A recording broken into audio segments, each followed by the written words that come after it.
Role. I've been visiting with Senator Tuberville about SEC football and who the next coaches are going to be throughout the league. And I don't know that we settled anything, but I got a little bit more information. So with that, it's my privilege to call the hearing to order.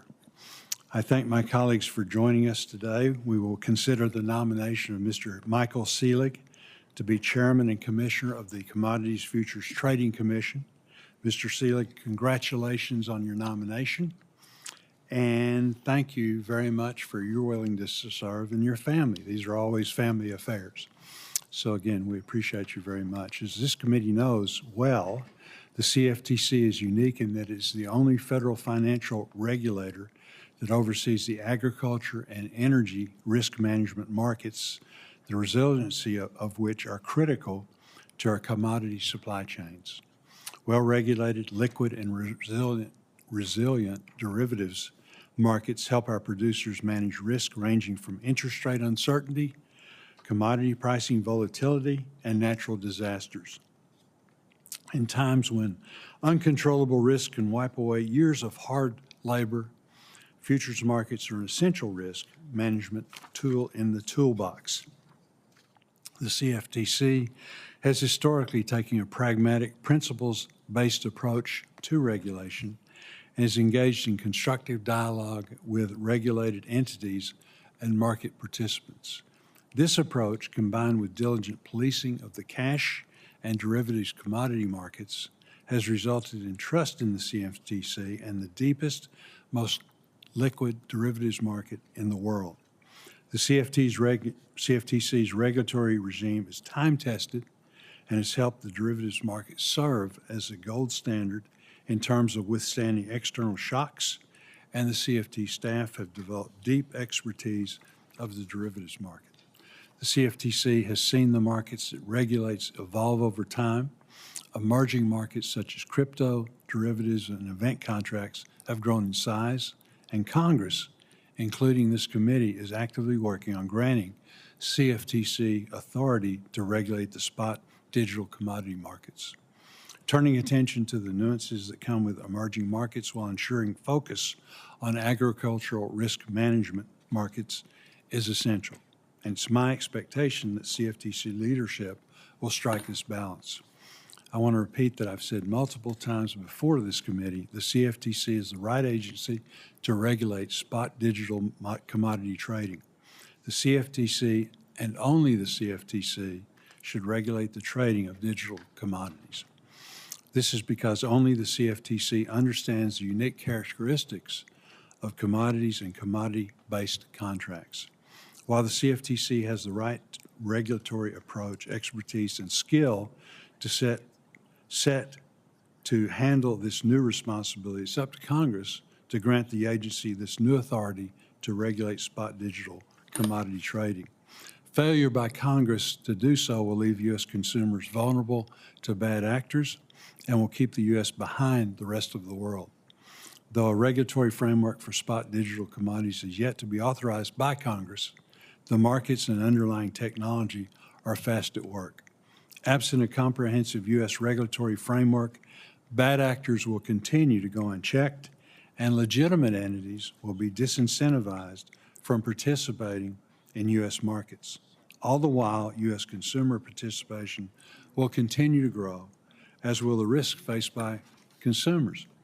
The committee has an opportunity to advance its portion of a regulatory framework that protects U.S. customers, also allows U.S. businesses to grow, and recognizes the importance of innovative blockchain technology and fundamental principles like the right to self-custody. I want to thank Senator Booker for his partnership on our bipartisan discussion draft, and I look forward to working with him and the rest of the committee to advance a bipartisan proposal out of this committee. The time to act is now, and I look forward to working with each of you towards advancing the goal. As this committee moves forward with its bipartisan proposal to grant CFTC authority, I'm eager to work with Mr. Selig and CFTC on ensuring we get this right. It's so very important. I look forward to hearing from Mr. Selig on these issues. Again, congratulations on your nomination. Senator Klobuchar is going to join us in a bit. You'll see that there's just all kinds of stuff going on right now. So we're going to have people coming and going. So she will join us momentarily. We will now proceed with our witness introduction.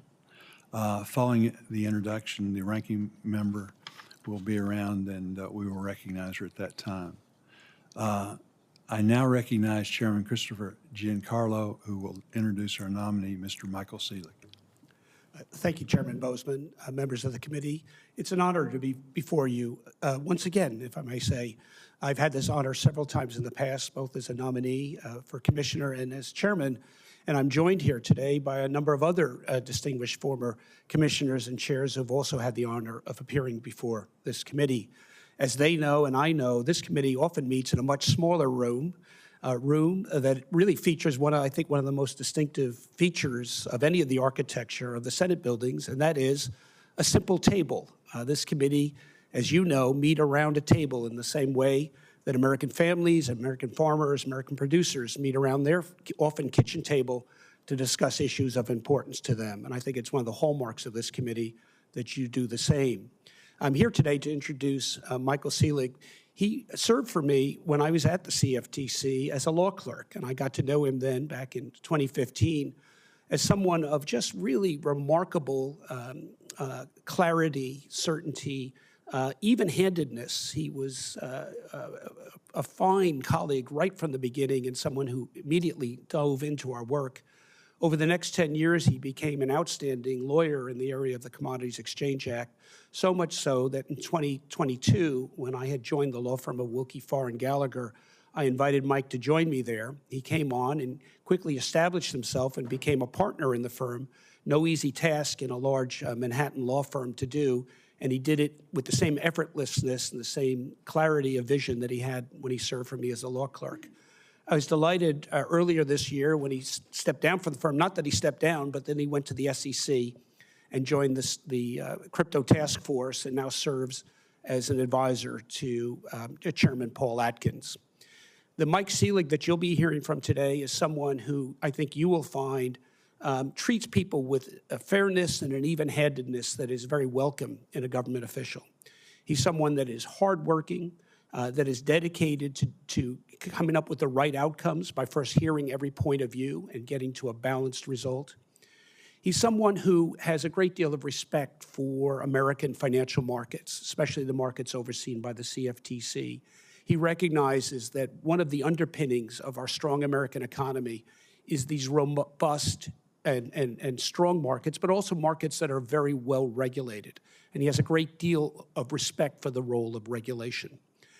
Most importantly, he's somebody who is really determined to serve the producers, the farmers, the ranchers, and the everyday consumers that depend on these markets to serve their needs, to hedge their risk in production. And he's someone who is going to follow the example of his predecessors and make sure he gets around to the states that are represented here to make sure that producers in those states know that these markets are serving their needs. And in areas where perhaps they're not, where he can address those needs when he comes back to Washington. Finally, I'll just leave you with this. As someone who sat in that seat as chairman of the agency, I think I know what it takes to be successful, to serve the needs of America's important constituents. And I know that Mike Selig has all the characteristics that will allow him to succeed in this important role. So with that, I thank you for this opportunity philosophically to be at your table, even though we're not in your hearing room today. And I wish you a good hearing. Thank you very much. Well, thank you, Mr. Chairman. And Senator Klobuchar has joined us, and I appreciate her flexibility in helping us get this arranged today. And these are important positions. So with that. Okay. Well, nominee can wait through my remarks here for a few minutes. I appreciate it. And thank you, Mr. Chairman, for being here. And thank you, Chairman Boozman. I'd also like to welcome your wife, Ariel. I know she's here. Where? Right there. Very good. And your parents. And I want to welcome back, of course, the chairman, who has appeared many times before this committee, as well as CFTC acting Chairman Pham and former CFTC Commissioners Walt Lucan and Scott O'Malia, as well as Jill Summer. So thank you for being here.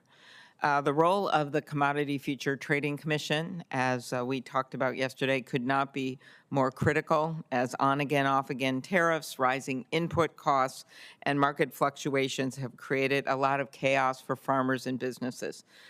They need a well-functioning and reliable derivatives market to help them manage their risks. In addition to traditional commodities markets, the CFTC has also seen significant growth in new markets, such as those for event contracts, with trading volumes going from essentially non-existent to billions of dollars per month. And this committee is currently contemplating a discussion draft of legislation that would, for the first time, give the CFTC regulatory authority over spot markets and digital assets, as they also are dramatically increasing in trading volume. In addition to these new technologies and new markets, the CFTC is also confronting broader shifts in market structure, including the growing influence of non-traditional intermediaries, the rise of vertically integrated operations, and moves to increase trading hours. These developments raise important questions about the scope of the CFTC's oversight and its ability to respond swiftly and effectively to risks in complex and fast-moving markets. To tackle these challenges head-on, I believe it's in the public interest that the CFTC not only have a confirmed chairman, but also a fully functioning commission. And that would include, of course, a Democratic appointee, in fact, 2 Democratic appointees. The CFTC has operated much of the past year without a full complement of bipartisan commissioners and has been operating for months with only an acting chairman. This uncertainty surrounding the leadership at the CFTC has only created more chaos for people who rely on the CFTC. Mr. Selig, as you and I discussed when we met, it is also essential that the CFTC have the institutional capacity, both in staffing and resources, to fulfill its mandate in the face of what are existing challenges that have been there for a while, and also these emerging challenges and opportunities. When the CFTC has lost about 20% of its staff, obviously you weren't there, but when that has been happening, it is critical that you ensure that the CFTC is able to maintain the U.S. derivatives market position as the deepest and most liquid in the world, and that the CFTC can provide robust protections for consumers, farmers, and businesses across the country. Thank you very much, Mr. Selig. Congratulations on your nomination, and I look forward to the hearing. Thank you, Senator Klobuchar. And with that, let's administer the oath. Please stand and raise your right hand. Do you swear or affirm that the statement you are about to provide is the truth, the whole truth, and nothing but the truth, so help you God? Do you agree that if confirmed, you will respond to requests to appear and testify before any duly constituted committee of the Senate?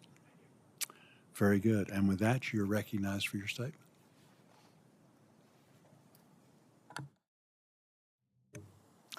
Chairman Boozman, Ranking Member Klobuchar, and distinguished members of the committee. Thank you for the opportunity to appear before you today as President Trump's nominee for Chairman of the Commodity Futures Trading Commission. I'm grateful to the President for placing his trust and confidence in me to lead the CFTC during this historic time. And of course, I want to thank the members of the committee for taking the time to meet with me ahead of this hearing. If confirmed, I look forward to working with all of you to pursue the CFTC's important mission in promoting the integrity, resilience, and vibrancy of America's commodity derivatives markets. It's an honor to have former commissioners and chairmen in the room today. Thank you for your guidance, wisdom, and mentorship. I'm grateful to my best friend and wife, Ariel, who's here today, for her unwavering support. And I'd like to thank my parents, Robert and Sandy, for joining me here. My parents impressed upon me the importance of hard work, and they instilled in me a deep love for the United States and its values.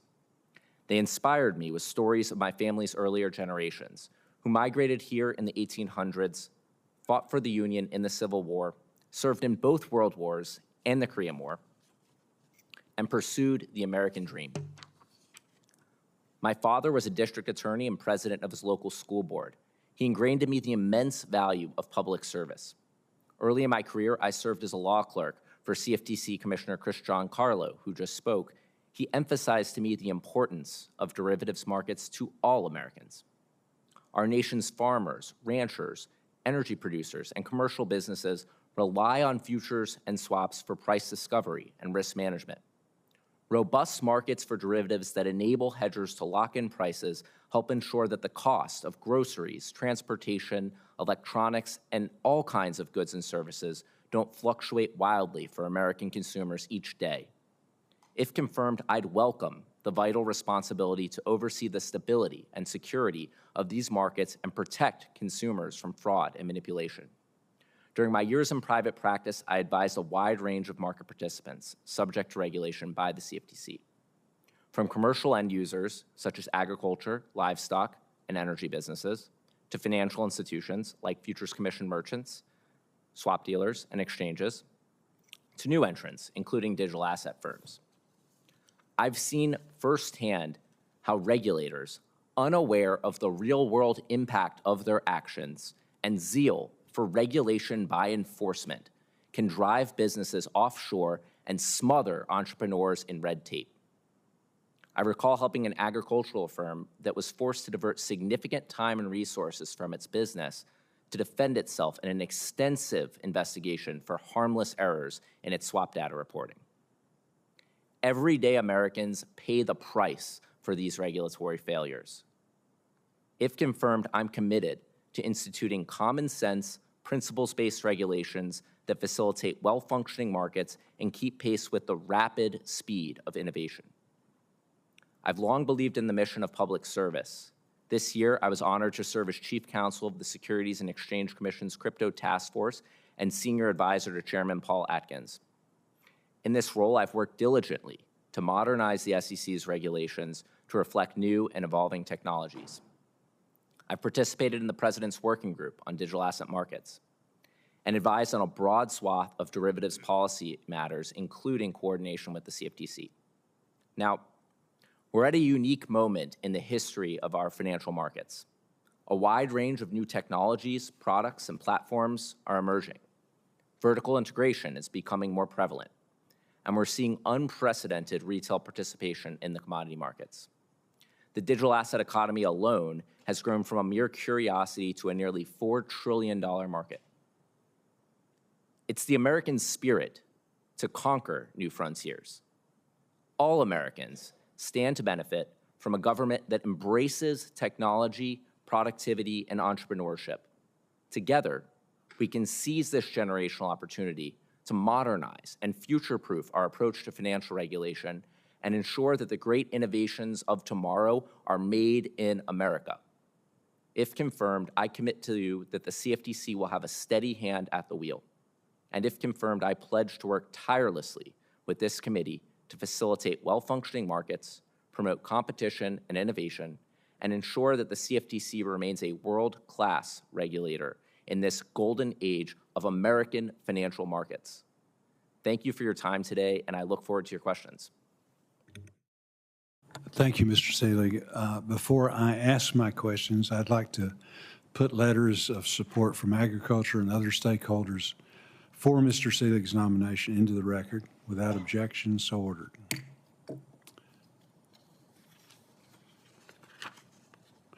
Mr. Selig, as this committee deliberates on granting the CFTC spot digital commodity regulatory authority, what key considerations should we weigh, and why do you feel the CFTC is the right regulator for spot digital commodity trading? Thank you, Senator, and thank you for the time that we spent in your office discussing these matters. I think it's a critical opportunity for this committee and for our country to move forward with digital asset market structure legislation. It's been a priority of the president and, of course, is something that's great for this country. You know, we have so many entrepreneurs and builders and developers that have been pushed offshore, and this has been due to the lack of clarity. We need clear, simple guidelines. We need consumer protection, and we need to stop with the regulation by enforcement. And I think this is a real opportunity to develop a framework that can allow for software developers to thrive, for new exchanges to crop up that are going to protect investors and have the types of controls that you would expect in an exchange, and make sure that we have the right disclosure and requirements that we have typically in our financial markets. And so I'm excited about the opportunity to work with your committee on that. Very good. As the committee deliberates granting the CFTC spot digital regulatory authority, how should we think about DeFi and ensuring that activities with respect to technology are not subject to inappropriate intermediary registration regimes? Thank you, Senator. As I mentioned, I think there is this issue of regulation by enforcement, and sometimes we take a one-size-fits-all approach to all types of financial products and services, but really, blockchain enables such a broad swath of new types of products, services, applications, and so it may not make sense in many cases to apply financial regulation, for example, to a video game app that runs on a blockchain. So I think when we're thinking about DeFi, it's something of a buzzword, but really we should be looking to on-chain markets and on-chain applications and thinking about the features of these applications, as well as where there's an actual intermediary involved, where we have some operator, administrator, and in many cases that may not be. And so we have to think about the best approach, and I look forward to working with your office to figure that out. The next question that I'm going to ask is really important and certainly very, very important to this committee. Can you describe your experience working with agricultural stakeholders and how, if confirmed, you'll balance emerging market issues with maintaining focus on agriculture risk management markets? Senator, I'm very glad to have the support of about 20 of the large trade groups in the agricultural space. And agriculture is a very important constituency within this, of course, the Agricultural Committee as well as the CFTC. America's farmers and ranchers really are the backbone of this country, and they keep Americans fed and nourished every day. So it's very important that they have proper risk management tools available to them that are regulated by a market regulator like the CFTC. My commitment to the agricultural world is that I will always be an open door to hear your issues. I am committed to being the sponsor and overseeing the Agricultural Advisory Committee. As Christian Carlo mentioned in his introduction, I plan to take a tour across the country and meet with the ag community in each of your states as well as many other states. I think it's really important to be on the ground and really see where everything's done and understand the businesses. As being in private practice for many years, I really find it so valuable to understand everyone's business. I also plan to have a dedicated advisor in my office that will be an agriculture advisor that will advise me on these issues day to day. And of course, I hope to restore the agriculture convention that has been historically in Kansas City, and I plan to bring it back. Very good. Can you describe the importance of principle-based regulation and how it fosters innovation? Senator, yes, principles-based regulation came out of the Commodity Futures Modernization Act, and it's really been a great innovation in regulation, and it's allowed for exchanges and market participants to have a lot of flexibility in how they comply with certain core principles that are really important to ensure that our markets have integrity, that they're resilient, that they're vibrant, that we protect investors from fraud and manipulation. And so the general guidelines, for example, protecting against fraud and manipulation are there, but the exchanges and market participants are able to figure out the best way to comply. And that allows for innovation in the business sector. It allows for innovation with the regulators figuring out the best way to help them get to a compliant state. Thank you. Senator Klobuchar.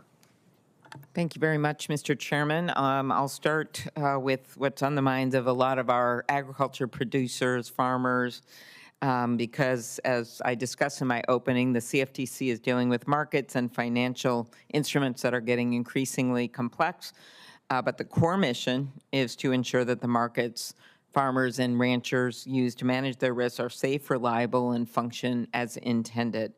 Mr. Selig, how do you envision the CFTC continuing to preserve these markets as a practical and accessible risk management tool for farmers and other end users? Thank you, Ranking Member, and I really enjoyed the time in your office getting to discuss many of these issues. They're really important to everyday Americans, and as we discussed, overregulation can really trickle down to the everyday consumer. Many of us are getting ready to head home for the holidays, and the price of airfare can fluctuate based on jet fuel, but luckily we're able to lock in those prices as businesses and hedge that risk. And it's also something that affects the grocery store every day. So it's really important that we have these risk management tools. I think it's vitally important that we consider how overregulation of the real world, of energy, of agriculture, of livestock, of technology, as we're discussing today as well, that has an everyday impact on consumers. And so my intention is to modernize the rule set to make sure we're figuring out what works, what doesn't work, and cutting back on what doesn't work, fixing things that are broken, but not changing things that aren't broken where it's not necessary. But I do think it's vitally important that we modernize and that we get rid of the lore, the staff lore, the no action letters, all of this kind of unwritten rules of the road where it's really hard for everyday Americans to comply. So if we put things in writing, we figure out what works, put it through the notice and comment process, or do it through a staff process, but make sure that what we're putting out there is something that people can follow, that they understand, and it's able to be complied with, and not something you need to hire a high-priced law firm to figure out. Mm-hmm. And do you think you can do that with your existing resources when you add the potential crypto portfolio and some of the new things that are coming your way for regulation? Senator, I'm looking forward to getting into the seat, and if confirmed, I'm going to take a hard look at the resource needs of the agency and hope to do that assessment and then get back to your office and work to make sure we have the resources to fulfill our critical mission. Okay. What specific regulatory tools or approaches would you use to ensure that innovation in crypto markets does not come at the expense of basic safeguards to protect the public? So it's vitally important that we have a cop on the beat. It's critical that we can't have another big loss of customer funds, as we've seen with MF Global, Peregrine, and most recently FTX. The CFTC has always been a regulator that's focused on protecting customer funds, making sure that we have appropriate disclosure where required to do so, and protecting consumers, because at the end of the day, these are critical markets, and they affect, as I mentioned, the price of the groceries, as well as, of course, now as we're embarking into new digital domains, they could affect things like GPU costs and digital asset costs. And so I feel that we've massively over-regulated the real-world economy, as I mentioned. This affects agriculture, energy, crypto, and so much more. And so if we can figure out what works, what doesn't work, that's going to be the key to unlocking really great markets for every individual and making sure that we don't constrain our businesses and push them offshore. So you represented numerous derivatives and crypto clients. We talked about this while in private practice. So tell me, how are you going to deal with conflicts of interest, especially when you will be the only person, if confirmed, on the commission? Senator, of course. I think that's a critical issue. Having come from a law firm where in practicing law for many years, I will always hold myself to the highest ethical standards. I've, of course, been through a process with the nonpartisan Office of Government Ethics, as well as the ethics staff at the CFTC. I have an ethics agreement that I've signed and plan to adhere to all the terms of that. As a lawyer, I'm very much one that follows the guidelines in a contract. Following up on that, because I think it's going to be very critical for trust and the like. So there are no Democratic members of the CFTC right now. I know you can't appoint them yourself, but you have talked about the value of minority commissioners, in particularly the leadership they can offer in working together. What's your view on the importance of preserving the voices of minority commissioners, and will you advocate for the nomination and appointment of a full board, including 2 Democratic commissioners at the CFTC? So, Senator, I do believe that it's very valuable to have a diversity of viewpoints. I've always benefited from that. My parents sitting behind me encouraged me to join the high school debate team years ago, and I was always flipping back and forth between different issues, and it really does pressure test your thinking on things and really force you to get to the right side, and oftentimes you find out you're wrong. And so I do think that's very important, and hope to have a diversity of views throughout the building. And of course, the president is the one that makes these decisions around nominations, but I will work with whoever the president chooses to appoint. So in addition to the crypto, thank you, the crypto coming your way, the kind of volatility that we've seen in the ag markets and the like, there's also been growing interest in expanding derivatives market trading hours, potentially even to 24/7 trading. If the commission begins to allow extended trading hours, what guardrails do you believe we need to protect investors and prevent price dislocations, especially in lower volume markets like agriculture futures? As I mentioned in my opening statement, there really is this confluence of new technologies and changes in our markets that we need to be vigilant about. I hope to work with all constituents on these issues and figure out what is appropriate for each market. It's not necessarily one size fits all. And so, what works for example, crypto may not work for pork bellies. And we really need to look at this on a product by product, market by market basis. And I look forward to those discussions, both at the commission as well as with this committee, if confirmed. Okay, thank you. And I just continue to believe if you're given a mandate with, I'm out of time here, with rulemaking and the like, that you most likely are going to need more resources. I just don't know how you keep doing what you're doing now, 20% down on staff right now, and then a new mandate with that this will all work, no matter how good your background is or other commissioners that might come before us or when we get the full slate. I think that's going to continue to be an issue, and I hope that the White House will respect that. So thank you very much, Mr. Selig. Yeah, and I actually very much agree with that. Senator Hyde-Smith. Thank you, Mr. Chairman, and I sure enjoyed our meeting earlier. I appreciate your willingness to serve, as I said before, and all the issues that we talked about is very important to Mississippi. So I'm sure we will have a lot to work on together, but as products and markets participants emerge, the agency must adapt to rising demands and increasing pressure on its limited resources. The Commission deserves recognition for how effectively it has managed these emerging duties so far. However, the Congress now weighing market structure legislation that may expand the CFTC's jurisdiction, the challenges ahead are likely to become even more significant. So my question is, how do you plan to ensure the CFTC remains focused on its core mission of protecting hedgers and supporting transparent, well-functioning futures markets, especially for our farmers and ranchers, while also establishing a new regulatory framework and taking an increased responsibility for a rapidly evolving digital asset market, and what makes the CFTC well-suited to take on this responsibility? Thank you, Senator. And I, too, very much enjoyed our conversation this morning.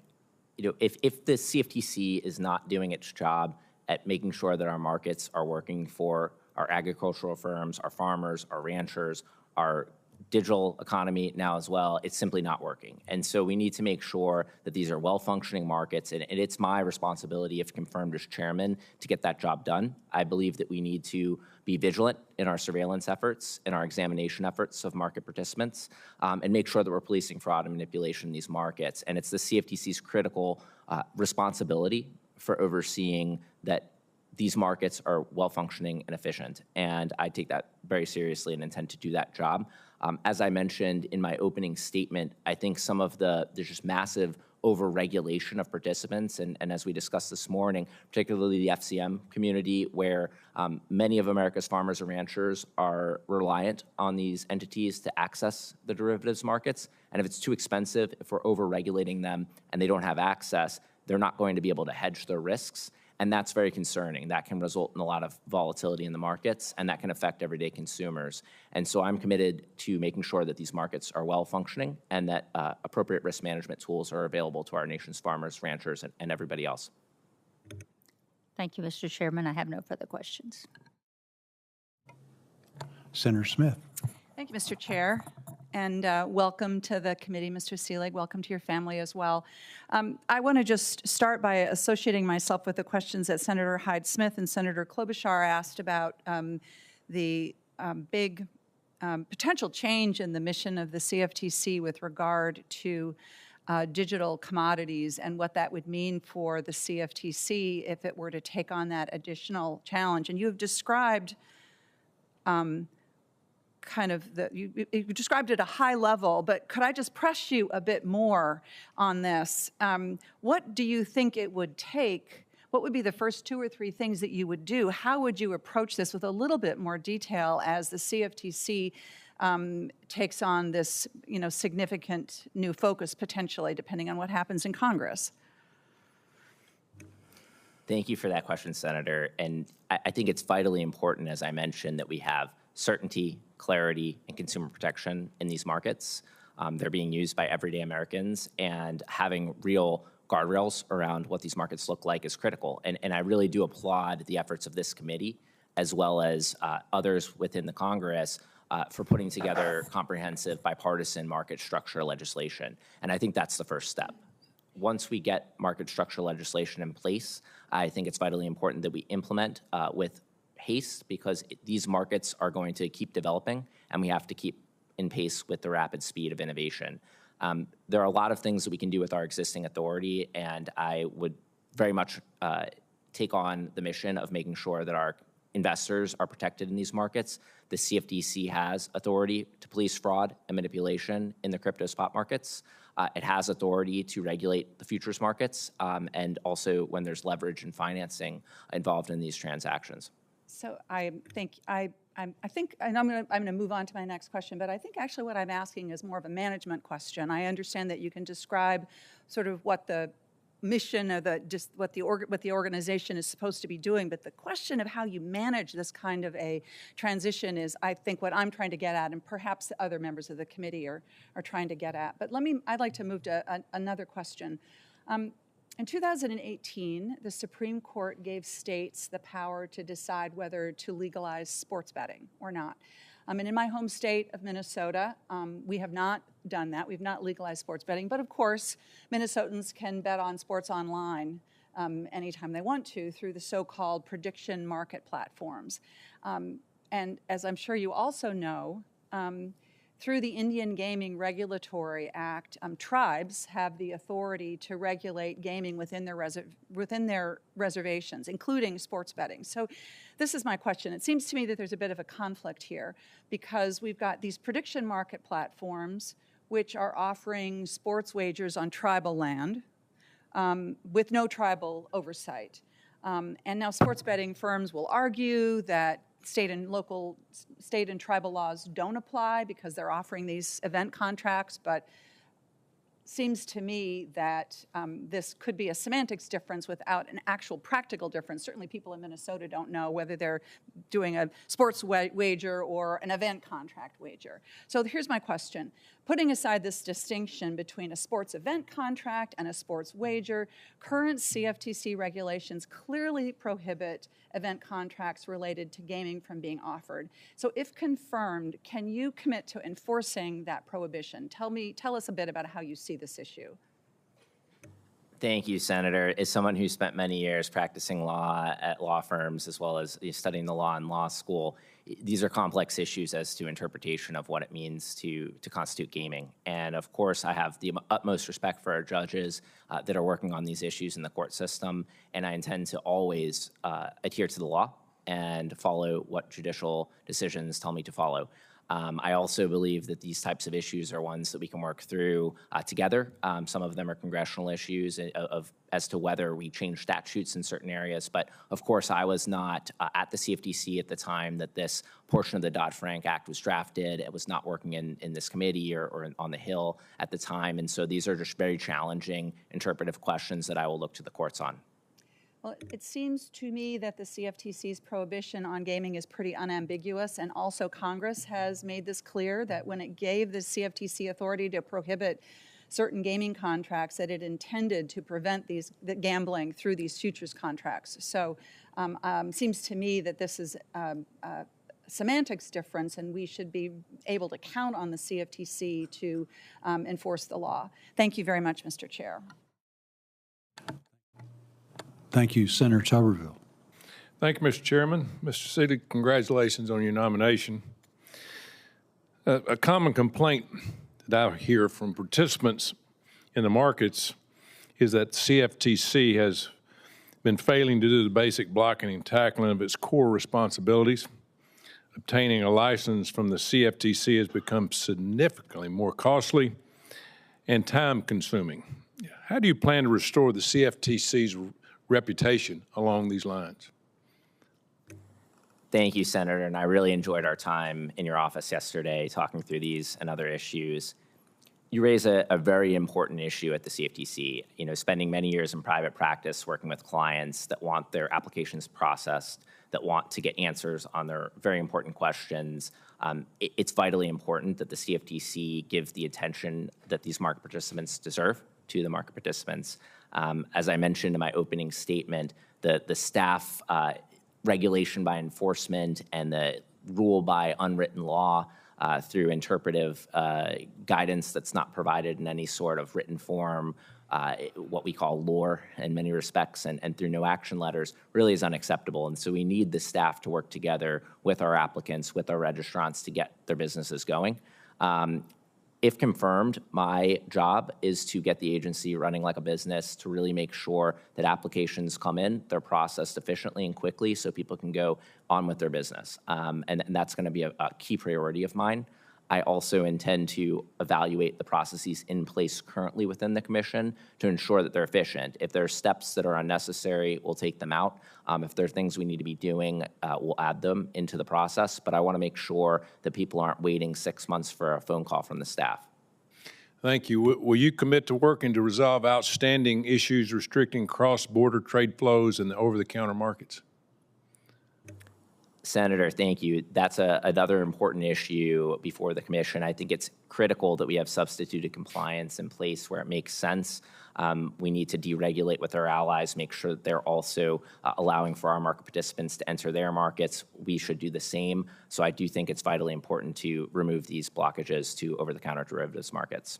Yeah, how would you balance enforcement actions with providing clear forward-looking guidances to innovators seeking to comply? Senator, I think, as I mentioned earlier, we've just massively over-regulated the real-world economy. We've pushed a lot of our innovators offshore with regulation by enforcement, smothered them in red tape, really not allowed them to go do the things they do best, be creative and build great businesses. And so I would remove a lot of these barriers that really are in their way from success. I think the most important thing, as I mentioned, is to remove a lot of these unwritten rules of the road, really create clear and simple guidelines that you don't need a high-priced law firm to figure out. I would make sure that our forms are really efficient and able to be easily understood, and work with, of course, stakeholders to figure out the best path forward. And I'd love to work with this committee on these issues as well. I'd like to hear your thoughts on something I hear a lot from our Bitcoin miners. Bitcoin as crypto is a commodity. If we sell corn, if we sell cotton, we pay taxes on it when we sell that commodity. But when a Bitcoin is mined from a miner, IRS is standing next door ready to get their money from this Bitcoin. What's your thoughts on that? Well, Senator, I think that blockchain enables all new modes of commerce and really great economic mechanism design where people can participate in these networks like the Bitcoin network, earn rewards, and really earn a living by contributing to these networks. I think they're vitally important infrastructure. We should have them built in the United States. We should make sure that we're protecting our miners and infrastructure in the United States. In terms of some of these areas that are really beyond the scope of the CFTC's remit around tax and other things, I think it's vitally important that we work together with the Treasury and with our other agencies within the administration to make sure that we're providing the right incentives to these market participants. Yeah, it just seems a little unfair to me that if you're a miner, you've got to pay taxes on it immediately and not wait till you sell it. We hear that complaint all the time. I hope it's something we look into and encourage more mining. So thank you very much. Senator Lujan. Thank you, Mr. Chairman. Mr. Selig, thank you for being here today. Thanks for taking time to come by and visit in the office as well, sir. As we're working to provide the CFTC with new authorities over digital asset spot markets with tokens like Bitcoin trading over 50 billion per day, the new authority would be an enormous new duty. The CFTC is a small agency compared to the SEC. Mr. Selig, yes or no, do you believe the CFTC would need more funding and staff to properly oversee digital asset spot markets? Senator, thank you for that question. I really enjoyed taking the time to meet with you yesterday and having the opportunity to talk through crypto and lots of other issues.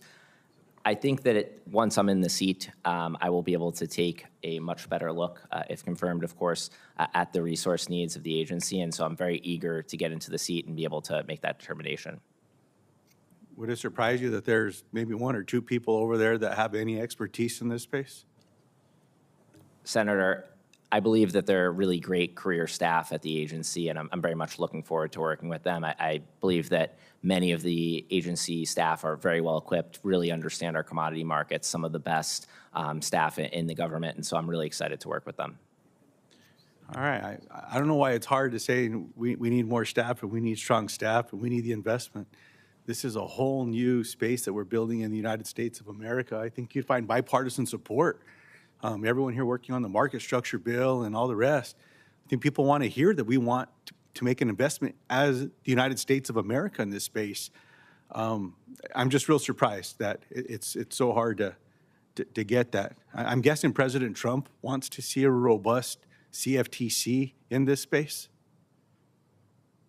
Senator, I can't speak for the president, but my view here is that the CFTC has a critical mission to protect these markets, to safeguard investors, and I will see that that is carried out. Whether we need more resources or not, once confirmed, I'll make that assessment, but I really think it would be irresponsible for me to prejudge that issue. Have you looked at the current composition of the staff at the CFTC? Senator, I'm familiar with the composition of the staff, but I will have to be in the seat really to understand what roles everyone's performing, what roles are performed by technology. Of course, we can do more with less with the great innovations of technology today. And so I really, once confirmed, look forward to making those assessments. When confirmed and you identify the need at the agency, will you come back to Congress and ask for the resources if needed? Senator, of course, I will absolutely make that assessment. And if needed, I will be very happy to have those discussions. I'll take that as a yes. I appreciate that. Now, one of the areas I'm concerned about, we spoke about this, was the FTX debacle. The relationship between Alameda Research, FTX, presented many conflicts of interest and ultimately led to massive fraud. What are your views on the deeply integrated structures of major digital asset companies, and should exchanges be allowed to be vertically integrated? Thank you, Senator. One of the great things that we kind of came out of FTX, as much as it was a massive disaster, is that the CFTC's regulated DCM, the previously LedgerX and became FTX US, was fully funded. So the assets in that DCM in the clearinghouse and the DCO were not lost, which is great. I mean, it shows that regulation works, and that's why I really commend this committee and Congress for moving forward with bipartisan market structure legislation. I think it's vitally important that we protect investors and protect customer funds, and intend to do so if confirmed as chairman. Does vertical integration create risk? Senator, vertically integrated structures are one of the novelties that we're seeing in our markets today. The CFTC's principles-based regime really allows for more innovation in the way that businesses are structured. But of course, we need to comply with the same sorts of principles and requirements. So to the extent, of course, that a vertically integrated structure raises, for example, conflicts issues, they might be addressed differently, or there might be additional requirements in place to protect against those issues. But the bottom line is that we should be always making sure that the same protections are in place, that investors are just as safe with a vertically integrated structure as without. And if confirmed, that's something I very much look forward to considering and figuring out the best way forward there. Is it fair to say, Mr. Selig, that under your watch, you will not allow an FTX to happen again? Senator, as I mentioned the other day, manipulation and fraud are only, bounded by the ingenuity of man, and so it's very hard to always be able to prevent. Let me ask a question this way. Well, under your watch, is it fair to say that if you identify a loophole that would allow an FTX, fraud, criminals, crooks to exist, that you'll close them? Senator, the CFTC will be a cop on the beat, a strong cop on the beat under my leadership, and I intend to always adhere to the law, make sure we're enforcing the law. Lastly, Mr. Chairman, I see my time's expired, but illicit finance. I asked you, Mr. Selig, if you had a security clearance, and you don't have one yet. You'll need to get one, I'm certain, after confirmation. And I suggested that you, as immediately as you can, get in a skiff and learn about all the bad actors that are out there doing bad things. One of the things that recently happened is the president pardoned some guy. I don't know what the company's name is. Sleaze. Oh, same thing. Sleazy. Yeah, Sleaze. That was. It's publicly noted at the SEC and other places that terrorists were using this dude. Terrorist. Are you okay with that? Senator, I'm not familiar with all of the facts of the matter, but of course I will always uphold the law and ensure that we're enforcing the law in Well, it's these public contexts. facing. I'll make sure that I submit it into the record. We'll get you the articles. We'll get you the SEC case. You're at the SEC now, correct? That's correct. You probably have more access to information than I do over there. I really encourage you to see this because the president says he really doesn't know this guy, and the guy pled guilty to doing all kinds of ugly things. I don't think anyone here wants to see any of this stuff.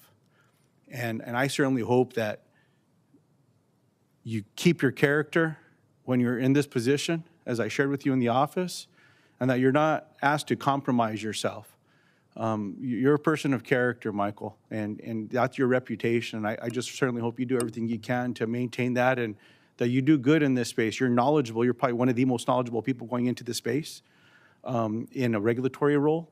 And it's going to be critically important. We cannot get this wrong in the United States of America. We cannot allow crooks to get away with things. We cannot allow terrorists to get away with stuff either. And I certainly hope that we can work together in a strong bipartisan way, make this happen. I appreciate the work of the chairman and my colleague here, my seatmate, I'll say, Senator Booker, with what they've already put together here. I look forward to seeing more of that good work, but just stay strong in this space as well. Thank you, Mr. Chairman. We appreciate it, and I agree totally regarding funding, making sure that we have adequate funding for the agency.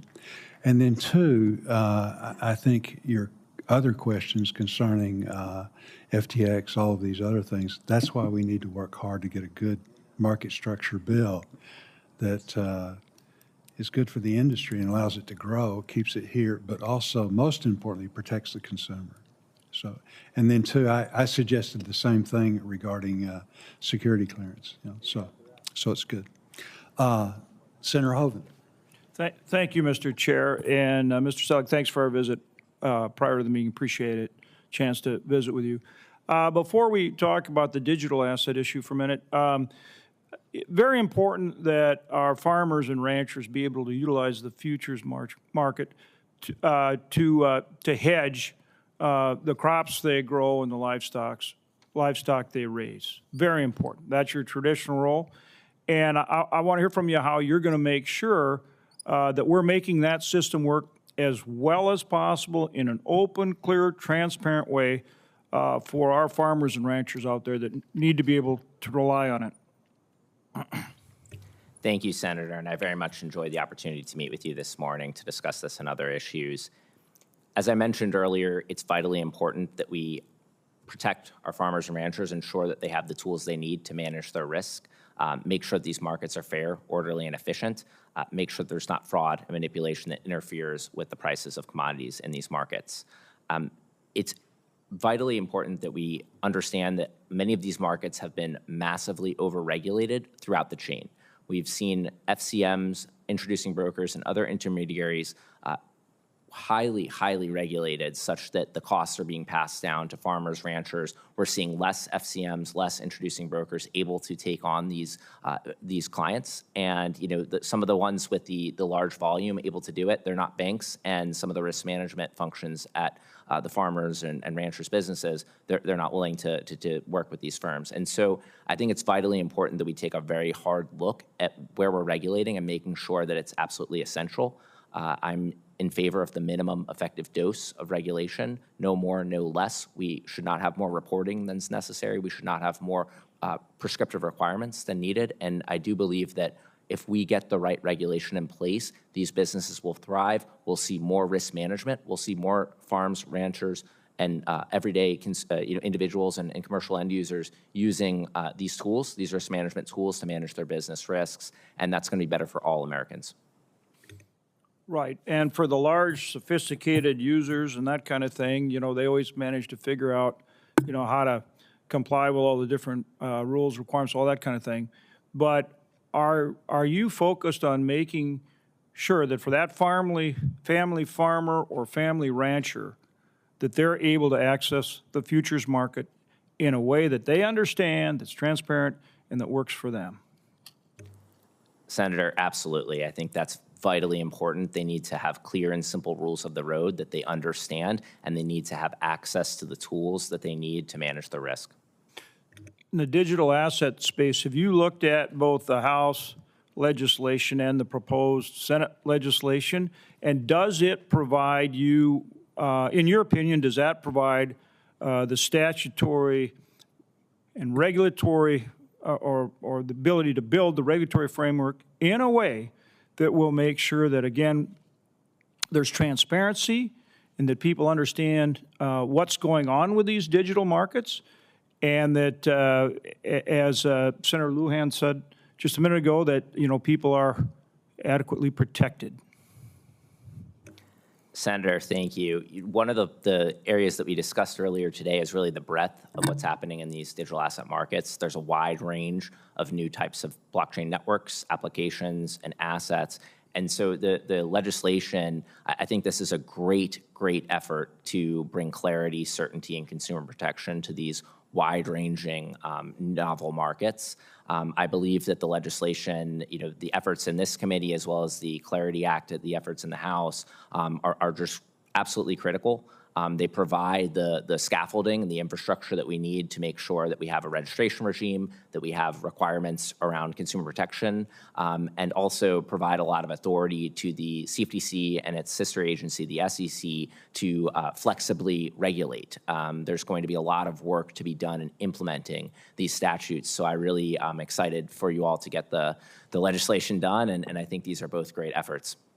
And are you prepared to help members of this committee make sure they understand what is being done in this space and accomplished with this legislation, but also what additional safety measures may need to be in place to get the job done fully and well?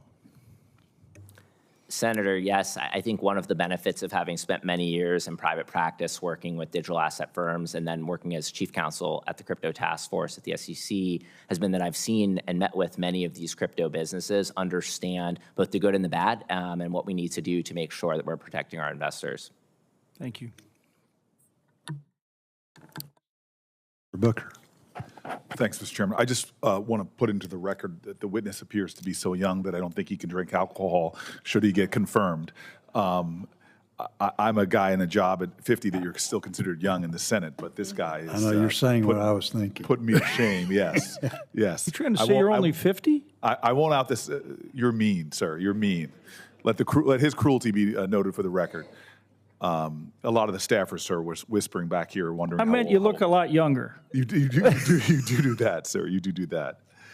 A lot of my questions have been covered. I'm really happy to see you here, and I'm really encouraged by people on both sides of the aisle that seem to have a lot of high hopes for your leadership. I want to jump right in. I'm just grateful for the chairperson, the chairman, and the ranking members. The two of their partnerships with me over the last few weeks, trying to put together a discussion draft on spot digital commodity market regulations has been really vital and I think really important bipartisan work. Senator Klobuchar, Senator Boozman have been phenomenal. I'm just grateful for your work over the last few months with the administration working on a policy related to digital assets, working with this committee as well as Senate banking. But even with rules of the road, you and I both know it's critical that we have regulators that are capable, competent, and who will both oversee the market and enforce the rules, which we've already talked about at quite some extent. You've spent the last 7 months at the SEC, which is a much larger regulator in terms of staffing, scope, and scale. And you're aware of this. The SEC has more than 5,000 full-time employees versus the 600 of the CFTC, with about 1,500 FTEs in the SEC's enforcement arm compared to just 161 here. You've heard it from multiple senators on both sides of the aisle with a couple of hallelujah amens from the chairman that there's a real problem right now with the capacity in the agency that you're up to lead. And I'm hoping that's something you've heard, and I'm hoping, as perhaps some of my colleagues want, that you're more bold in asking, as we hopefully get you more responsibility, that you start fighting and standing up for more of the resources necessary to do something that's really vital, especially when it comes to issues of security and safety that Senator Lujan so eloquently spoke to. I remain deeply concerned also by a lot of issues of corruption we're witnessing. I have a real problem that a president of the United States could issue a coin. That to me just opens up the door to a whole bunch of ethics problems. We're seeing that right now with this White House. It's making billions of dollars with foreign nationals investing in that coin. I'm really concerned about how agencies have lost a lot of their independence and are being weaponized to go after political enemies, that there's an undermining of regulators and other government agencies that serve taxpayers. There's politically motivated firings and more. I'm not even going to ask this as a question. I'm just going to say, should you be confirmed? I hope you'll prioritize this idea that Congress has had over generations now, that agencies such as yours should be independent agencies above politics, really fighting for the best interest of Americans, especially at an era where I think corruption is on the rise in American government, and a lot of people are worried about trust. So I just want to say that for the record, and I hope you can be that kind of leader that maintains that kind of independence. I want to get into some of the corruption we're seeing in American sports right now. It would be hard to have missed that in this past month the FBI indicted several NBA and MLB players that were trying to manipulate outcomes for profit. I'm a fan. As a college football player myself, the older I get, the better I was, I must say. So I could have been in the pros too. But the bad actors are caught because regulated sports books caught the suspicious activity. And given these recent events, it's all more concerning that sports event contracts are being offered without the same monitoring. All designated contract markets must comply initially and on an ongoing basis with 23 CFTC core principles, specifically core principle number 3, that requires contracts must not be readily susceptible to manipulation.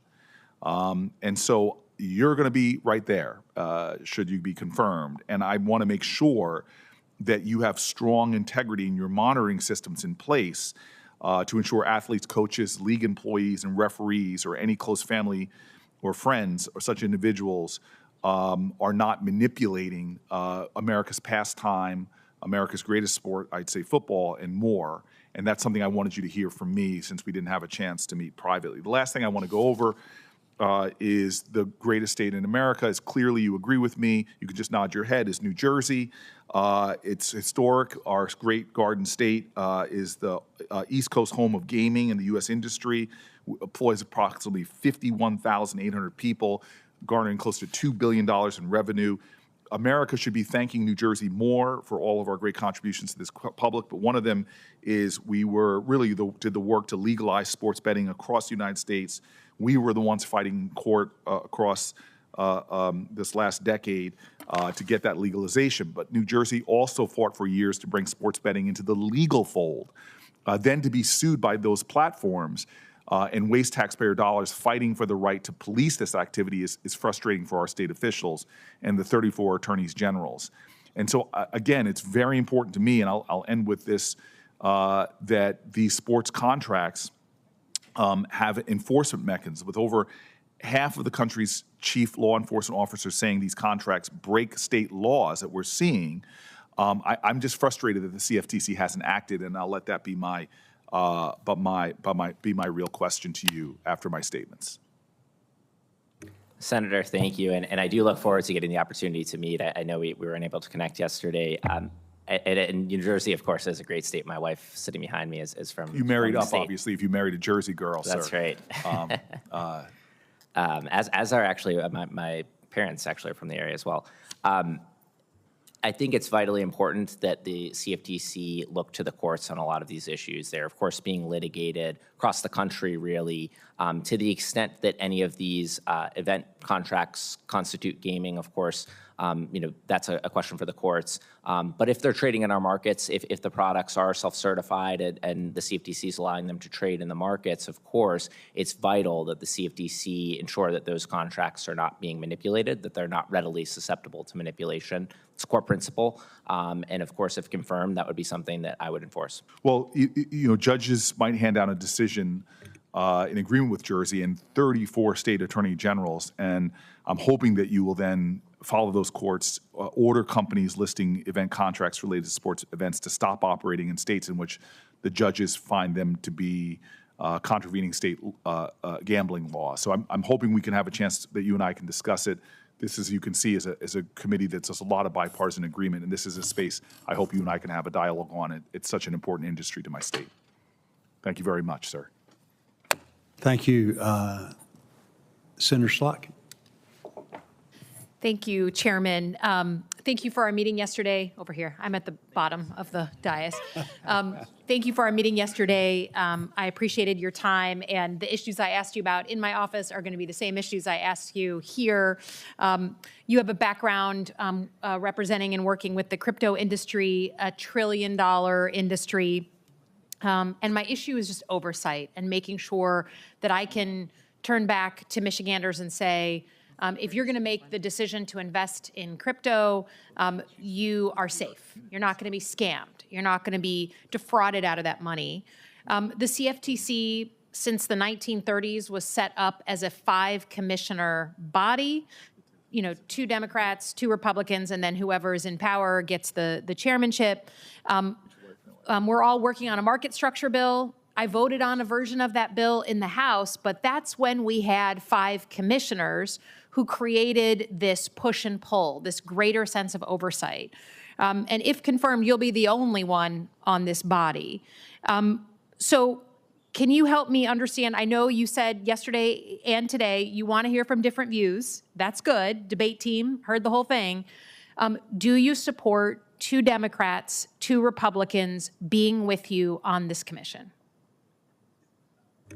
Thank you, Senator.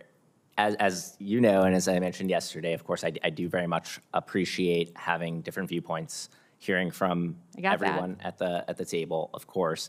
As I mentioned as well yesterday and earlier today, it is the president's decision to nominate candidates to be But what would your commissioners. advice to him be? I mean, you're going to be the guy hanging out there by yourself, right? And this administration has kind of systematically dismantled independent commissions. The FTC, the Consumer Product Safety Commission, the National Labor Relations Board, they've been dismantled. So here we have a new industry, crypto, very, very kind of up and coming. And I'm supportive of figuring out good regulation. But would your advice to him be like, hey, man, give me some balance here so I have the ability to say this is an independent body? What's your advice to the president on this issue? Well, Senator, I would certainly respect the president's decision on these issues. My role and my job, if confirmed as chairman, is to fulfill the agency's mission. And I believe that mission is best fulfilled when we have a diversity of viewpoints coming from wherever we can find those viewpoints. I get that, and good. But I'm just saying, for those of us who want to get to yes on a market structure bill, who want to be proactive, having some sense that there's some oversight, that it isn't just going to be you vulnerable to the pressure of the president as the only one there, is something that I think many of us will be watching, certainly me. On sports events contracts, Senator Booker can talk all about New Jersey he wants. We're the number 2. Michigan is the number 2 online casino and sports betting state, 74 million annually. The tribes and our licensed sports prediction markets are the ones who control that. My understanding is that the CFTC regulations are clear on this issue, that sports contracts shouldn't be allowed because they are equivalent to betting, right, to gambling. In your opinion, should sports event contracts be listed through the CFTC? Thank you, Senator. As I mentioned, this is a really complicated issue. It's an interpretive question that's working its way through the courts. and so I will respect the decisions of those courts. I also am very interested to work with this committee to the extent that there are views that we need to change anything in the statute, but this is ultimately a question for the courts, and as a chairman of an agency, I will always look to the views of the courts and to Congress. As the Supreme Court has said in the Loper-Bright decision, the deference of the agency is limited. We have to look to the courts. Okay, I appreciate that. You had said yesterday you hadn't met with the tribes. I encourage you to meet with the people who are in this business and just have, again, if you appreciate alternative views, it shouldn't be hard to meet with these folks. President Trump announced that he's launching his own Truth Predict that would basically support event contracts and that they be traded. If the president asks you for a carve out or an exception so that Truth Predict can be listed, how will you respond? Senator, I will always uphold the law and stick to the law. I mean, to the extent that the president were to, in compliance with this ethics rule, submit an application, he would go through the same process as everyone else. That is true. I would hope that you would be very careful about exceptions and the perception of graft, and because he's invented this thing, and you'd be the only guy in the hot seat that he'd have to get an exemption from. So we'll hold you to that. Thank you, Chairman, and I yield back.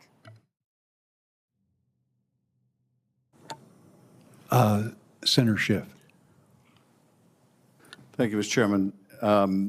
In California, across the country, prediction market platforms like Kalshi have been offering so-called event futures contracts on sporting events. I know you've been asked a great deal about this. I just want to drill down further. Right now, I can go on Kalshi and predict who will win tomorrow night's Thursday night football game between the Bills and the Texans.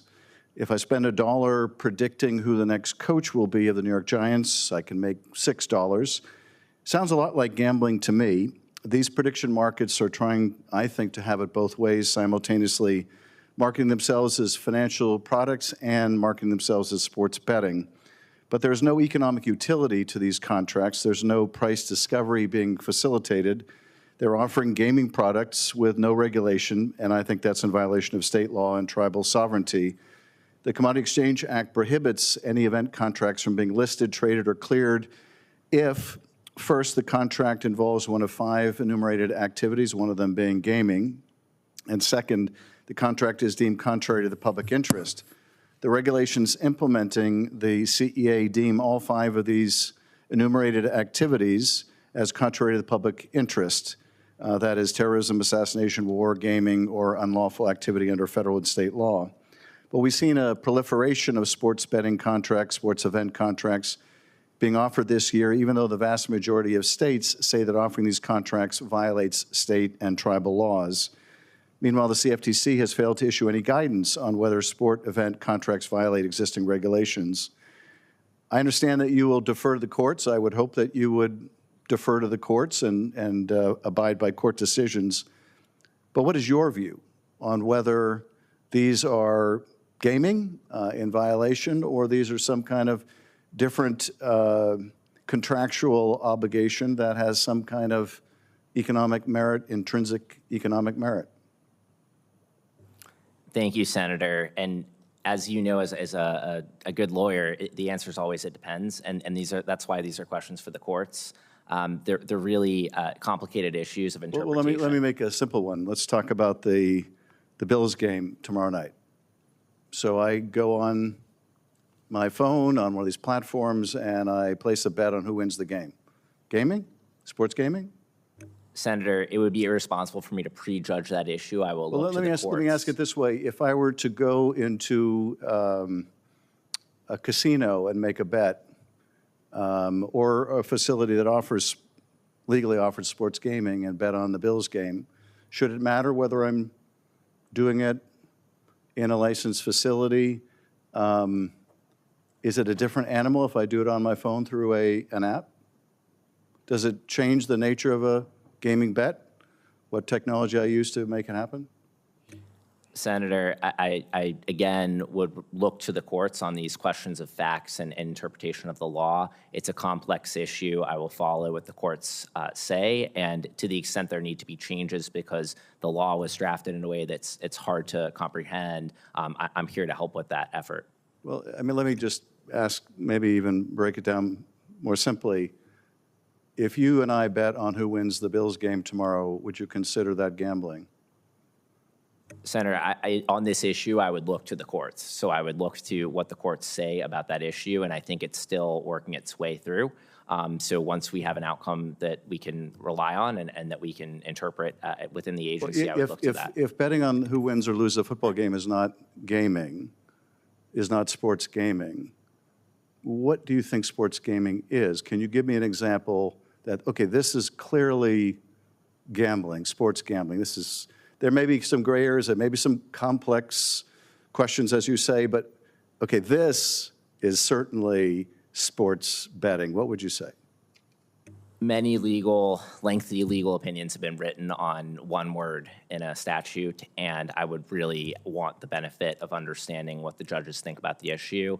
This could be one that works its way all the way up to the top, and so I'll look to the courts on the issue. So should I take it from your answer that you're a tabula rasa on this? You're not coming into this position with any preset ideas as to whether a future events contract that predicts who wins a football game, you're not coming into this with any preconceived idea whether that's gaming or not? I think it would be irresponsible for me to prejudge that issue, and so I will come into the issue to the issue at the commission if confirmed with a blank slate and look to the courts. I would join with Senator Slotkin in urging you to meet with those deeply impacted by this issue, which includes the tribes as well. Thank you, and I yield back, Mr. Chairman. Senator Warnock. Thank you, Chair Boozman, and congratulations, Mr. Selig, on your nomination. Welcome to you and your family.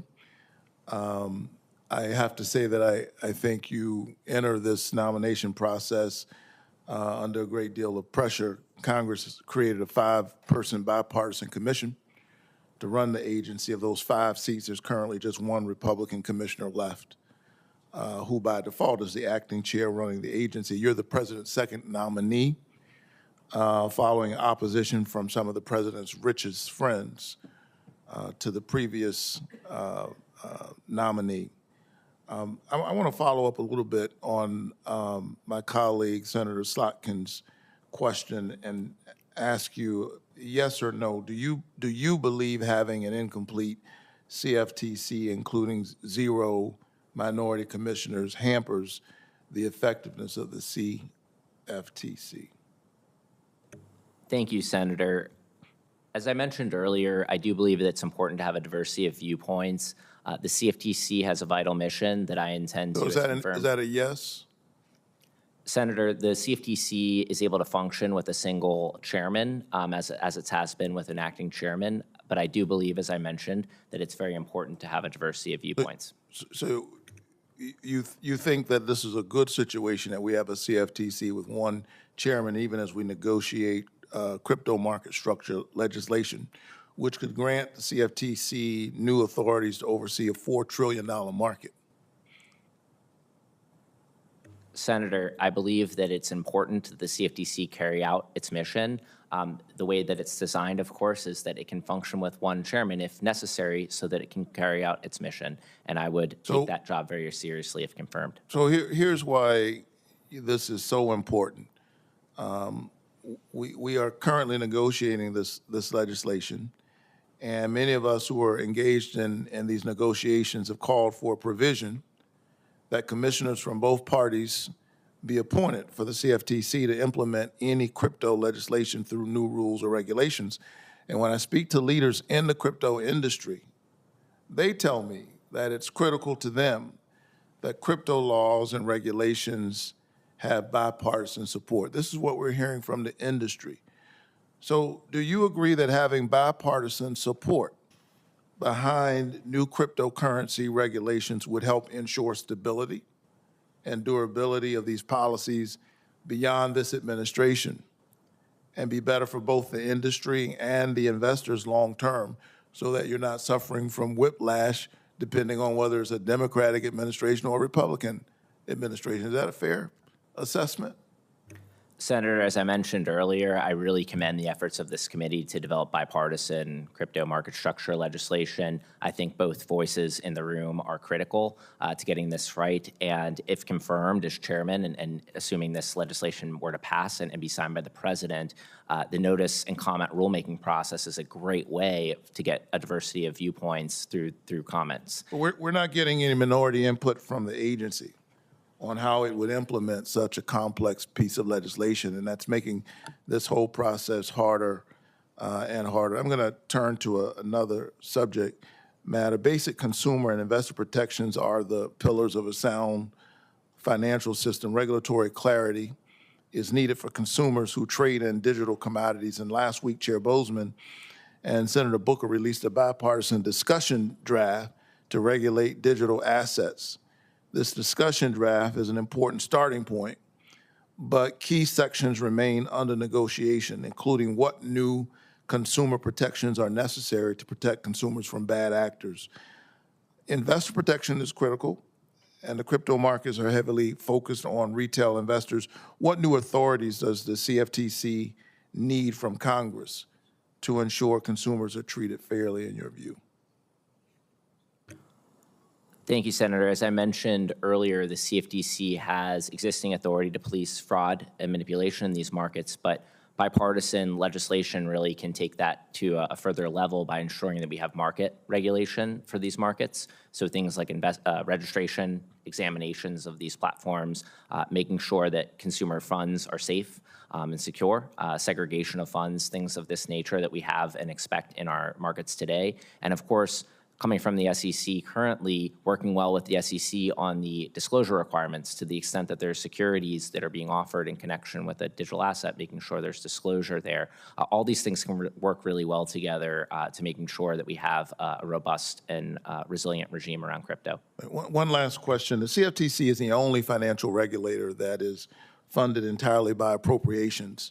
And in the Boozman-Booker discussion draft, they authorize an additional $150 million to the CFTC to hire new staff, improve their technology, and prepare the agency to implement a massive new regulatory structure.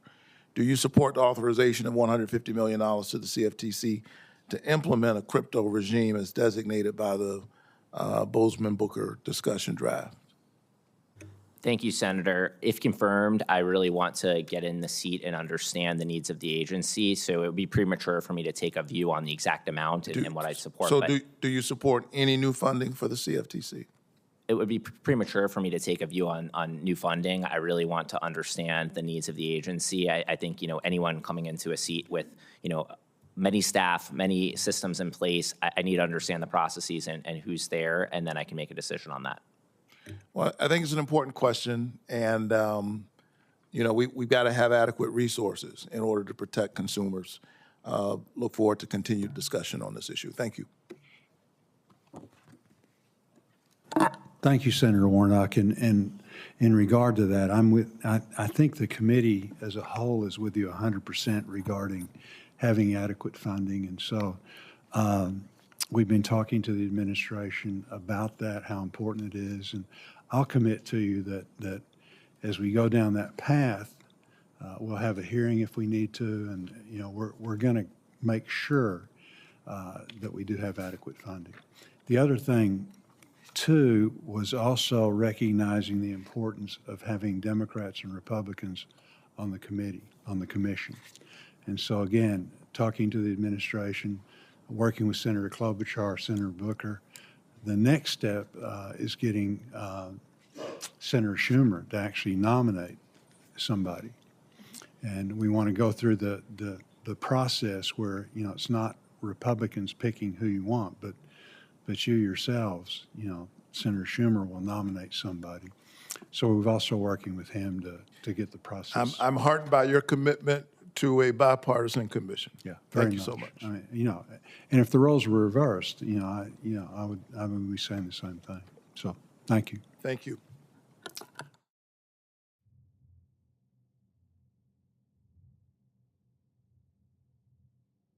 Senator Klobuchar, have you got any other?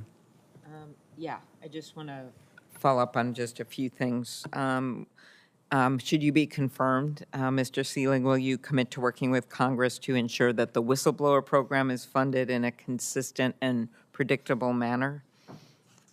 Thank you, Senator. Yes, I will commit to that. I think the whistleblower program is a very important program. It helps align incentives when people are afraid to come forward because of retaliation risk, and so I do think it's a very important program. And having worked at the SEC, would you commit to, or I guess my better question would, how would you approach coordinating with the SEC and Treasury on overlapping issues to avoid regulatory gaps? I mean, there's obviously, this has been a broiling up issue in the Capitol for quite a while, but talk about your view on it. Thank you, Senator. This is a really important issue. I think it's critical that the SEC and the CFTC and other regulators as well all work well together.